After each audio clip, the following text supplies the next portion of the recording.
Introduction, l'ombre invisible de la négativité. Imaginez-vous au réveil. Avant même que vos yeux ne s'ouvrent complètement, un flot de pensées s'immisce, je n'y arriverai jamais. Tout va mal aujourd'hui. Pourquoi m'embêter? Ces mots, ces phrases, sont comme une brume sombre qui envahit lentement votre esprit. Ils ne viennent pas de l'extérieur, mais de l'intérieur, de votre propre théâtre mental. Vous n'êtes pas seul. Chaque jour, des millions d'esprits sont assaillis par ce dialogue interne négatif, souvent sournois, toujours corrosif. Cette négativité latente n'est pas une fatalité, ni un trait de caractère immuable. Elle est, selon le stoïcisme, une forme d'illusion que nous pouvons apprendre à reconnaître, déconstruire et dépasser. Le stoïcisme, philosophie millénaire née dans l'Antiquité, vous offre un arsenal puissant pour reprendre le contrôle sur ce tumulte intérieur. Ce n'est pas une méthode magique ou une pensée positive superficielle, mais une discipline rigoureuse qui transforme votre relation avec vos émotions, vos jugements et vos réactions. Dire non à la négativité ne signifie pas nier les difficultés de la vie. Au contraire, cela signifie les affronter avec une clarté et une force mentale inébranlables. Dans ce parcours, vous allez apprendre à identifier les racines de vos pensées négatives, à comprendre leur fonctionnement et surtout, à les remplacer par une sagesse active. Vous découvrirez comment la conscience de soi, la maîtrise de l'attention et l'action vertueuse se conjuguent pour vous délivrer de l'emprise toxique des émotions destructrices. Ce chemin ne se fait pas en un jour. Il requiert patience, persévérance et humilité.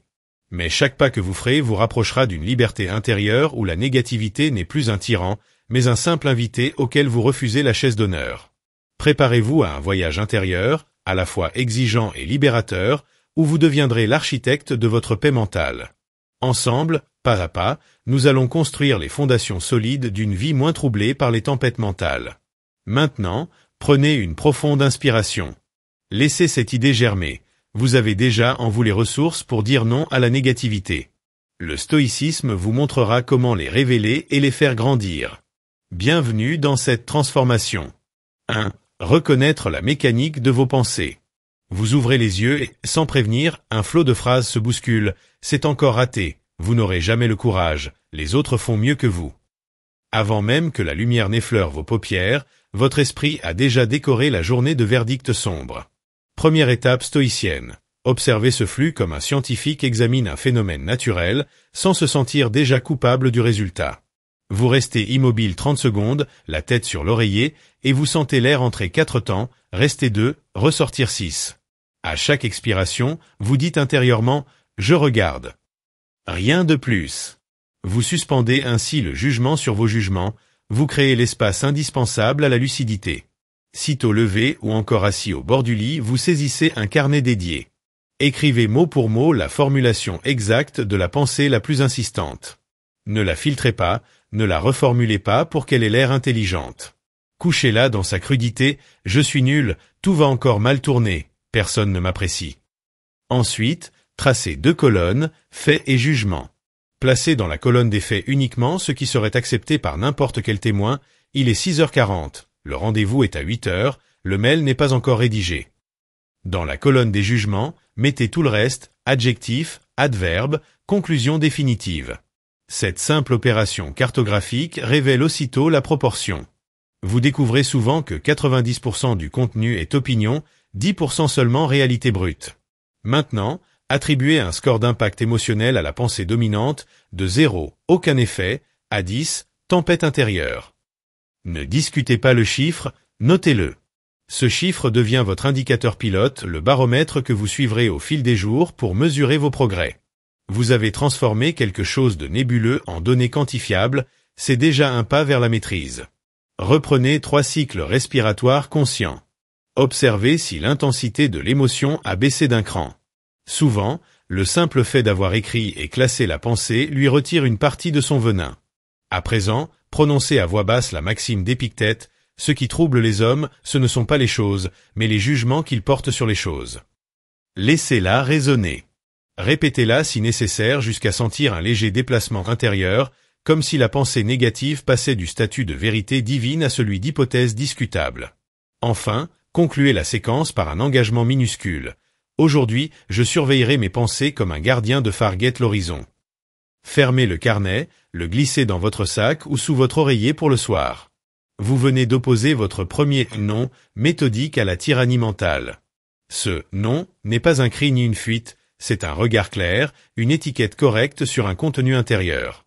Vous avez désamorcé le piège initial, confondre vos jugements automatiques avec la réalité. Voilà la fondation, sur elle se construira tout le reste de votre pratique stoïcienne. 2. Séparez l'événement de votre jugement. Vous quittez la maison, clé en main, et à 20 mètres de la porte votre chaussure trempe dans une flaque. Vos chaussettes, mouillées, votre humeur, déjà grisâtre. Immédiatement, la phrase surgit, la journée est fichue. À cet instant précis, la pratique stoïcienne vous invite à déclencher la dichotomie du contrôle, ce filtre mental qui dissocie ce qui dépend de vous de ce qui n'en dépend pas. Vous arrêtez la marche une seconde, comme si vous placiez la scène sur pause. Respirez, puis nommez l'événement brut, une chaussure a pris l'eau. Rien d'autre. Ni catastrophe, ni malchance, ni toujours moi. Un fait sec, objectif, qui pourrait passer devant un tribunal de témoins sans discussion. Ensuite, tournez votre attention vers la phrase émotionnelle qui a suivi « La journée est fichue ». Reconnaissez-la pour ce qu'elle est, un jugement, une étiquette que vous collez sur l'événement. Ici se joue la grande séparation. Vous prenez mentalement ces deux éléments, le fait et le verdict, et vous les placez dans des récipients distincts, comme on sépare huile et eau. Répétez à voix basse, événement, chaussures mouillées. Jugement, journée fichue. Cette verbalisation crée une ligne de démarcation claire, votre esprit cesse de les confondre. Troisième étape, interrogez la phrase jugement avec la question stoïcienne par excellence, est-ce sous mon contrôle? La météo, non. L'état actuel de la chaussure, partiellement. Votre conclusion globale sur la journée, oui, entièrement, puisqu'elle dépend de votre interprétation. Cette prise de conscience n'efface pas le désagrément, mais elle dévoile un espace de liberté. Vous pouvez réagir différemment. Quatrième étape, reformuler. Au lieu de « la journée est fichue », choisissez une version factuelle et orientée solution. Ma chaussure est mouillée, je vais la sécher ou en changer. Vous venez de remplacer un jugement global et définitif par une observation locale et un plan d'action. Admirez la différence dans votre corps, les épaules se détendent. La respiration devient plus ample. Votre cerveau passe du mode victime au mode acteur. Cinquième étape, insérez la métaphore nuage-ciel. Fermez brièvement les yeux et imaginez le fait, la flaque, la chaussure comme un nuage sombre glissant devant un vaste ciel bleu qui représente votre conscience. Dites-vous, je suis le ciel, pas le nuage. 3 répétitions suffisent pour vous rappeler que les pensées passent, tandis que l'observateur demeure. Sixième étape, agissez sur ce qui dépend de vous. Essuyez la chaussure, changez de chaussette, ou acceptez simplement d'avoir le pied humide pour l'instant, mais faites-le délibérément. Cette micro-action scelle la séparation. Vous prouvez par le geste que l'événement n'a pas le pouvoir de définir votre journée. Enfin, lorsque vous trouvez un moment calme, dans le bus ou au bureau, notez l'incident dans votre journal. 2 colonnes, événement, jugement initial, réforme choisie. Relisez-la le soir pour renforcer la connexion neuronale entre séparation et sérénité. Chaque fiche devient un galet qui élargit le sentier vers la maîtrise intérieure. Répétez cet exercice pour chaque micro-contrariété, un regard de travers, un mail en retard, un refus inattendu. Jour après jour, vous transformerez une vie perçue comme une chaîne de coups du sort en une succession d'événements neutres que votre raison éclaire et que votre vertu oriente. Ainsi, vous vous appropriez le pouvoir stoïcien ultime, celui de choisir la couleur de votre expérience indépendamment des toiles de fond que le monde déplie sous vos pas. 3. Reprogrammez votre dialogue intérieur. Vous voilà devant l'ordinateur, un rapport à terminer. Juste avant de taper la première ligne, la vieille phrase revient « Vous n'êtes pas à la hauteur ». C'est ici que commence la 3e discipline. Transformez la rhétorique de votre esprit pour qu'elle serve la vertu plutôt que la peur. Les stoïciens rappellent qu'aucune parcelle du mental n'est neutre, ou bien elle vous entraîne vers la sagesse, ou bien elle vous rabaisse. Votre mission consiste donc à repérer la phrase corrosive, à la déloger, puis à installer un contre-discours soigneusement formulé. Étape 1. Interception instantanée. Dès qu'une pensée intérieure commence par « je ne peux pas » ou « je suis trop », stoppez-la comme on met une vidéo sur pause. Visualisez un panneau stop rouge dans votre tête. N'attendez pas la fin de la phrase, coupez-la à la racine. Cette micro-rupture prévient l'emballement émotionnel. Étape 2. Diagnostic des 3D. Prenez 10 secondes pour tester la pensée selon 3 critères. Dépend-elle de faits? A-t-elle une preuve observable? Dirige-t-elle vers l'action? Propose-t-elle une solution? Développe-t-elle la vertu? Courage, justice, tempérance, sagesse. Si la réponse est non à l'un des 3, la pensée est toxique et doit être remplacée. Étape 3. Formule RRR, réel, rationnel, rassurant. Sur une carte mentale ou dans votre carnet, réécrivez la phrase sous 3 angles. Réel, énoncez le fait nu, le rapport doit être rendu avant 17 heures. Rationnel, donnez-vous une marge de manœuvre, j'ai 3 heures et les ressources pour avancer. Rassurant, concluez par une affirmation vertueuse au présent, je progresse pas à pas et j'apprends. Relisez la nouvelle phrase à haute voix. Votre oreille enregistre ce ton d'assurance et l'envoie comme signal apaisant à votre système limbique. Étape 4. Ancrage multisensoriel. Pour graver la nouvelle parole, combinez 3 modalités. Visuel, écrivez la contre-affirmation en bleu et entourez-la d'un cadre. Verbal, récitez-la 2 fois avec un souffle calme. Kinesthésique, fermez le poing ou touchez votre bracelet en murmurant la dernière phrase. Chaque futur contact avec ce geste ou cet objet rappellera la reformulation positive. Étape 5. Boucle d'entraînement. Lancez un minuteur de 5 minutes. Pendant ce laps de temps, concentrez-vous sur votre tâche en répétant mentalement le segment rassurant à chaque distraction. Lorsque le minuteur sonne, marquez une coche sur votre feuille. Vous venez de prouver que la nouvelle phrase favorise l'action. Répétez la boucle 3 fois. Les neurosciences montrent qu'une pensée répétée et associée à une action crée un sillon neuronal plus profond que la précédente. Étape 6. Journal du soir, score d'adhérence. Avant le coucher, notez combien de fois vous avez capté et reformulé une rumination. Donnez-vous une note d'adhérence de 0 à 5, 0 égale aucune interception, 5 égale toutes interceptées et reprogrammées. Cette mesure transforme la pratique en jeu d'amélioration continue. Étape 7. Bibliothèque de mantras vertueux. Constituez une liste de 10 affirmations alignées sur chaque vertu. Courage, je choisis l'effort plutôt que l'excuse. Sagesse, je distingue le fait du jugement. Tempérance, j'avance avec calme et constance. Justice, je contribue là où je suis utile. Placez-les en fond d'écran ou en rappel logiciel. Votre esprit finit par proposer ces phrases spontanément dès qu'une pensée négative tente une percée. En répétant ce protocole jour après jour, vous alignez votre dialogue intérieur sur la logique stoïcienne. Un langage sobre, orienté solution, imprégné de vertu. Bientôt, la voix critique qui affirmait « vous n'êtes pas à la hauteur » deviendra un murmure lointain, tandis que vos nouvelles phrases, claires et encourageantes, guideront votre action avec la sérénité d'un commandant sur de sa route. 4. Utilisez la visualisation négative, Premeditatio Malorum. Il est 5h45 encore l'aube et vous êtes assis à la table de la cuisine, un mug tiède entre les mains. Devant vous, un carnet ouvert montre une page blanche prête à recevoir vos prévisions. C'est l'instant quotidien de la Premeditatio Malorum, cette pratique stoïcienne qui consiste à imaginer, volontairement, les contrariétés possibles avant qu'elles ne surviennent, afin d'en neutraliser la charge émotionnelle.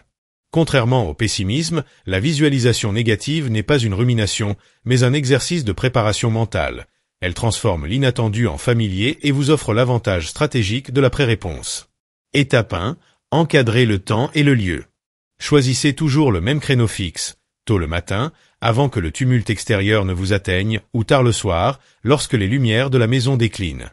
Le rituel gagne en puissance par la régularité. Allumez une bougie ou posez un galet sur la table. Ces objets signalent à votre cerveau que l'exercice commence et se terminera, empêchant tout débordement anxieux.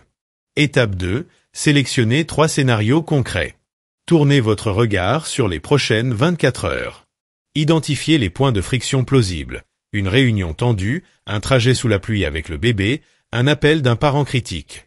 Limitez-vous à 3. Au-delà, vous basculez dans la surcharge. Inscrivez chaque situation en une phrase factuelle. Présentation devant le responsable à 15 heures, possibilité de coupure d'électricité, refus potentiel d'un client.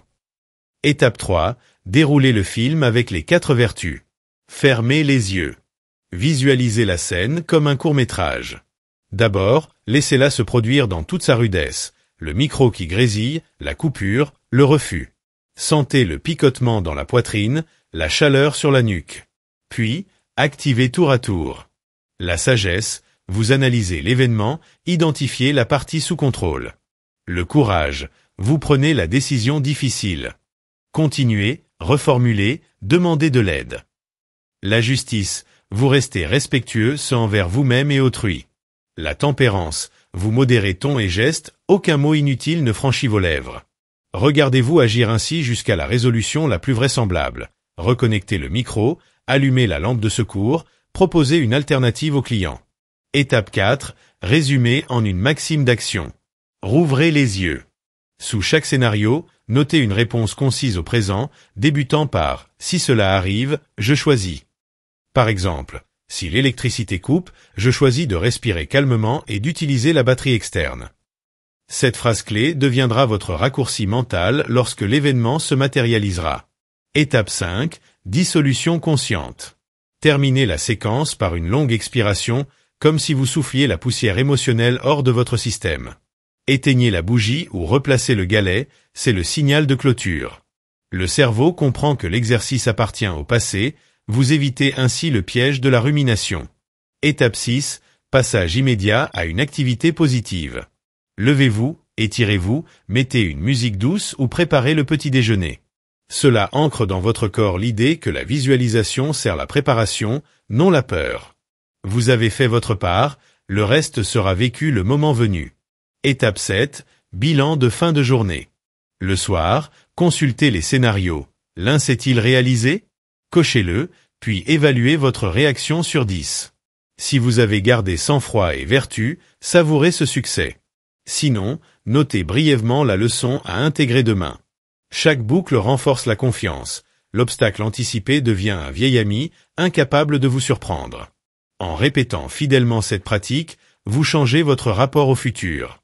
Ce n'est plus un champ d'embûches imprévisible, mais un terrain d'entraînement où votre esprit stoïque, préparé et serein, avance avec la certitude tranquille d'avoir déjà rencontré la tempête la veille, dans le calme sécurisé de votre cuisine. 5. Cultivez la gratitude stoïque. Le soleil se couche derrière les toits, et vous sentez le poids de la journée glisser de vos épaules. C'est l'heure de la gratitude stoïque, ce rééquilibrage volontaire de l'attention qui empêche la négativité de s'étaler comme une tache d'encre. Contrairement aux listes de pensées positives parfois superficielles, la gratitude stoïque s'ancre dans la vertu. Elle repère les occasions d'exercer le courage, la justice, la tempérance ou la sagesse, puis les savoure comme on savoure un fruit mûr après une longue marche. Étape 1. Préparez l'espace du recueillement. Choisissez un coin tranquille, le bord du lit, un fauteuil, le siège arrière de la voiture pendant que les enfants dorment. Tenez toujours le même carnet, la continuité matérielle rappelle celle de la pratique. Allumez une petite lampe ou mettez des écouteurs avec un fond sonore doux. Ce rituel sensoriel marque la transition entre l'agitation du jour et l'introspection du soir. Étape 2. Revenez sur le film de la journée en marche arrière. Fermez les yeux et déroulez mentalement votre journée depuis l'instant présent jusqu'au réveil. Le goûter des enfants, le trajet, le repas de midi, la file à la poste. Laissez les scènes défiler sans commentaire, simplement pour faire remonter les détails que l'esprit oublie dans le tourbillon. Étape 3. Repérez les 3 étincelles de vertu. Ouvrez les yeux. Notez 3 faits précis, tangibles, survenus aujourd'hui. Un sourire d'un inconnu alors que vous portiez les courses. Le rire partagé avec votre fille lorsqu'elle a fait tomber ses crayons. La brise fraîche qui a traversé la cuisine pendant que vous prépariez le dîner. Évitez les généralités, ma famille, la vie. Plus le fait est concret, plus la gratitude s'enracine. Étape 4. Ajoutez la dimension vertueuse. Sous chaque fait, écrivez en une courte phrase la vertu qui l'a réveillé ou que vous avez pu pratiquer. Justice, j'ai remercié l'inconnu avec chaleur, reconnaissant sa gentillesse. Tempérance, j'ai ri au lieu de gronder, transformant l'erreur en jeu. Sagesse, j'ai savouré la brise, consciente que tout change et rien n'est acquis. Ainsi la gratitude dépasse la simple appréciation, elle devient reconnaissance de votre participation active au bien. Étape 5. Respiration de dégustation. Pour chaque fait, placez votre main sur le cœur, inspirez 4 temps en visualisant l'image, retenez un instant, puis expirez 6 temps en murmurant « merci ». L'exercice dure 30 secondes par fait. Ces 90 secondes suffisent à imprimer la sensation profondément dans le système limbique, réduisant d'autant l'espace mental disponible pour la rumination. Étape 6. Lien avec le lendemain. Sous la liste, écrivez une question. Demain, où pourrais-je exercer la même vertu? Par exemple, où créerai-je un moment de rire tempéré? Cette projection transforme la gratitude en énergie prospective. Vous ne vous contentez pas d'apprécier, vous semez déjà la prochaine récolte. Étape 7. Scellez le carnet. Fermez le carnet avec lenteur, comme on referme une boîte précieuse. Soufflez la lampe ou retirez les écouteurs. Ce geste final signale au cerveau que la chasse aux pensées négatives est terminée, toute intrusion tardive trouvera la porte close. Étape 8. Rituel de rappel visuel. Placez le carnet sur votre oreiller ou sur le plan de travail où vous prendrez le petit déjeuner. Ainsi, l'objet deviendra le témoin silencieux de votre constance. Chaque soir où vous le verrez vous rappellera que, même dans les journées remplies de cris, de retards, de pannes et d'humidité, il reste toujours, sans exception, au moins 3 étincelles que vous pouvez éclairer par la gratitude et fixer dans la mémoire. Pratiquée avec cette rigueur douce, la gratitude stoïque n'est pas un vernis rose. C'est un acier brillant qui oppose à la rouille des pensées négatives la solidité d'un regard conscient, juste et reconnaissant. Jour après jour, vous entraînez votre esprit à repérer spontanément ce qui va bien, réduisant le terrain fertile de la rumination et installant, à la place, la paisible assurance que la vie, même ordinaire, est déjà pleine de dons pour l'âme attentive. 6. Agir selon la vertu, le remède immédiat. Il est 12h40, vous déposez le téléphone après un message sévère d'un parent. La pensée l'âme jaillit, je suis inutile, je n'arrive jamais à satisfaire personne. Vous sentez la spirale bien connue, cœur qui s'accélère, gorge serrée, envie de fuir. C'est ici que la 6e pratique entre en scène. Transmuter la négativité en action vertueuse immédiatement, avant que le poison ne se répande. Étape 1. Déclarez le signal. Dans votre protocole stoïcien, toute pensée autodénigrante devient un signal lumineux. Au lieu de lancer la rumination, vous dites intérieurement « signal reçu, place à l'action ». Cette formule coupe net la complaisance émotionnelle, elle transforme l'ennemi intérieur en simple déclencheur. Étape 2. Ouvrir le tableau de correspondance. Dans votre carnet ou application Notes, vous avez préparé 2 colonnes. Pensée négative, flèche gauche et droite, action vertueuse instantanée. Je suis inutile. Je rends service en envoyant un compliment authentique à quelqu'un. Tout est trop dur. J'avance d'une ligne sur mon projet prioritaire. Personne ne m'apprécie. Je contacte un ami pour prendre de ses nouvelles. Cette liste, conçue à tête reposée, neutralise l'hésitation du moment, vous n'avez plus qu'à exécuter. Étape 3. Lancez la micro-action. Saisissez le premier item correspondant et agissez tout de suite. Écrivez le compliment, rangez un tiroir, glissez une pièce dans la boîte de dons, n'importe quel geste concret, visible, bref. 2 minutes suffisent pour basculer votre physiologie. Le cerveau libère dopamine et sérotonine, remplaçant hormones de stress et sentiments d'impuissance. Étape 4. Ancrer la vertu par la conscience corporelle. Pendant l'action, portez une attention aiguë à vos sensations. La pression du stylo, le cliquetis des touches, la respiration qui s'apaise. Murmurez la vertu mobilisée. Courage, justice, tempérance ou sagesse. Ce couplage corps-verbe sculpte une mémoire sensorielle. La prochaine pensée sombre réveillera spontanément l'envie de bouger plutôt que de sombrer. Étape 5. Boucle de renforcement, la marque de victoire. Une fois l'action terminée, dessinez un petit V sur la marge de votre tableau ou collez Y un autocollant. Ce marqueur visuel crée une boucle dopaminergique, le cerveau adore voir la progression. Chaque V devient une pierre dans le mur protecteur qui sépare votre identité de vos humeurs. Étape 6. Extension volontaire, facultatif, 10 minutes. Si le temps le permet, amplifiez l'élan, transformez la micro-action en tâche significative. Avoir rangé un tiroir? Poursuivez par 5 minutes supplémentaires d'organisation. Avoir complimenté un collègue? Engagez une courte conversation empathique. Vous passez ainsi de la simple neutralisation de la négativité à la construction active du bien. Étape 7. Revue hebdomadaire Transmutation. Chaque dimanche soir, ouvrez votre carnet à la section Transmutation. Comptez vos V de la semaine et reliez-les à des résultats tangibles. Tiroir rangé, page rédigée, relations nourries. Voyez comme la somme de gestes minuscules dessine un impact massif. Offrez-vous alors une récompense tempérée, 30 minutes de lecture agréable ou une promenade sans objectif. Étape 8. Programmation anticipée. Identifiez les 3 pensées négatives les plus fréquentes et collez-les avec leur action opposée sur le frigo ou l'écran d'accueil.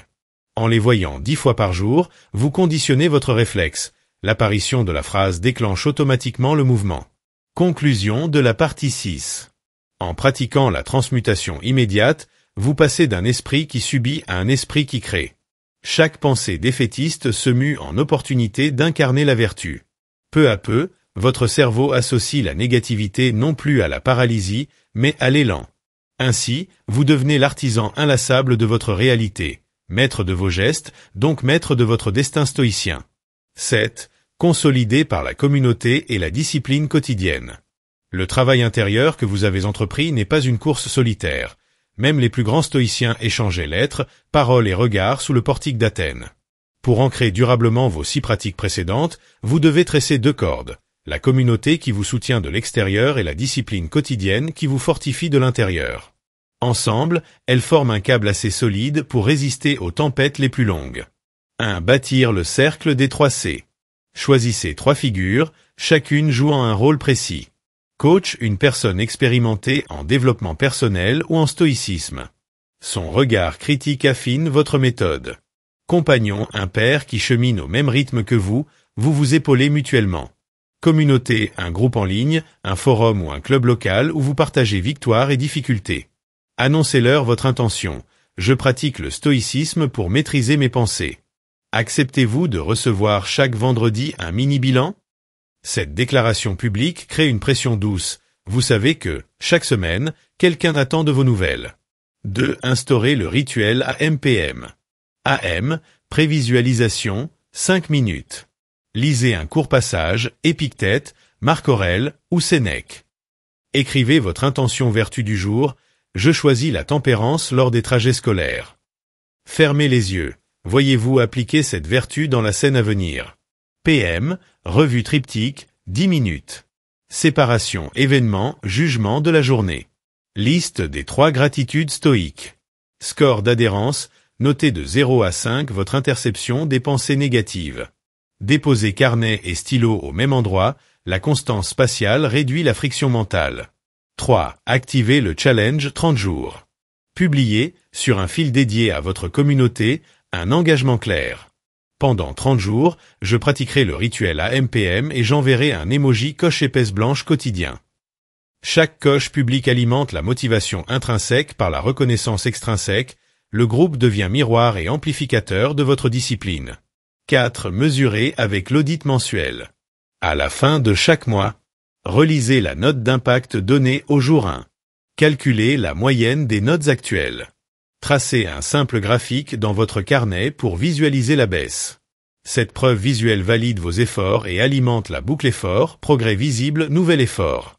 5. Préparez le plan de relance.